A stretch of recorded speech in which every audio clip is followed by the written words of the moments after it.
I asked you what dish you could eat at least once a week that you would never get bored with, what would it be?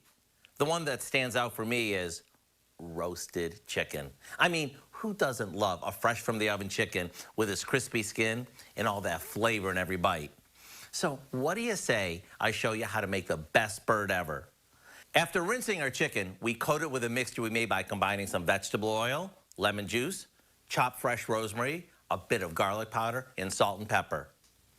Here's a little tip. Cook your chicken on a roasting rack. This way, it'll cook evenly and allow the fat to drip away. And since we're lighting the oven anyway, we figured we might as well add some chunked up seasonal veggies that we toss with more of the seasoning mixture and roast them off at the same time in the same pan. And once the chicken reaches an internal temperature of 165 degrees and the juices run clear, it's done. And let me tell you, you won't have to ring the dinner bell twice to let your troops know that dinner is ready, since the whole house will smell amazing. To get the recipe for our lemon rosemary chicken, all you have to do is visit our website.